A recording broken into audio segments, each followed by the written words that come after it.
500 करोड़ की जमीन 1 रुपए में दे दी एक ट्रस्ट को।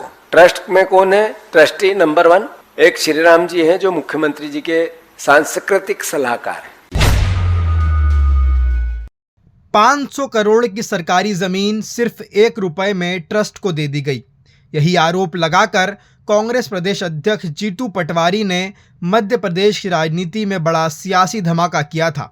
पटवारी ने सरकार पर सरकारी संपत्ति लुटाने का आरोप लगाया और पूरे मामले को बड़ा घोटाला बताया। लेकिन जीतू के आरोपों की गूंज अभी थमी भी नहीं थी कि अचानक कांग्रेस के ही दिग्गज नेता दिग्विजय सिंह हाथ में दस्तावेज लेकर मीडिया के सामने पहुंच गए। जिस मुद्दे पर सरकार को घेरा जा रहा था, उसी मुद्दे पर दिग्गी ने कागज खोलकर सफाई देना शुरू कर दिया। दिग्विजय सिंह ने कहा कि जिस वीर भारत न्यास की बात हो रही है वह कोई निजी संस्था नहीं बल्कि सरकार द्वारा गठित ट्रस्ट है, इसीलिए इसे 500 करोड़ का घोटाला बताना तथ्यों से परे है। यही नहीं, दिग्गी ने आरोप लगाने वालों पर तीखा हमला बोलते हुए कहा कि देश में दलालों की कमी नहीं है। दलाल कागज इकट्ठा करते हैं, ब्लैकमेल करते हैं और झूठे आरोप लगाकर पैसा वसूलते हैं। वीर भारत न्यास, तो वीर भारत न्यास बनाइए।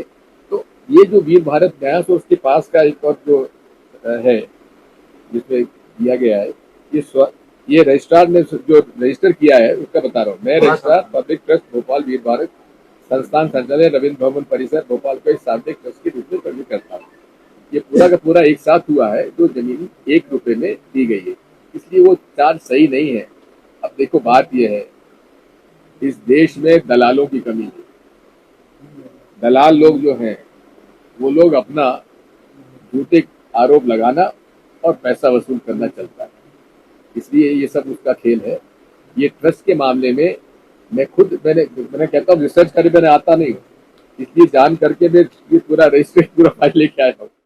अब सबसे बड़ा सवाल यही है, क्या दिग्विजय सिंह का निशाना सिर्फ उन लोगों पर था जिन्होंने दस्तावेज दिए, या फिर उनके बयान से जीतू पटवारी के आरोप भी सवालों के घेरे में आ गए?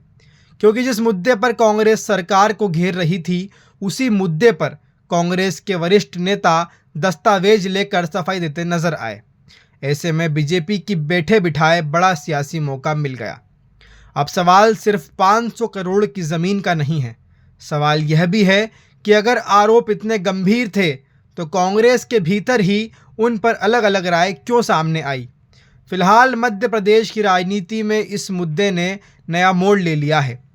सरकार पर लगे आरोपों की ज़्यादा चर्चा अब इस बात की है कि क्या जीतू पटवारी के आरोपों की धार दिग्विजय सिंह के दस्तावेज के सामने कुंद पड़ गई, या फिर इस विवाद में अभी और कई परतें खुलना बाकी है।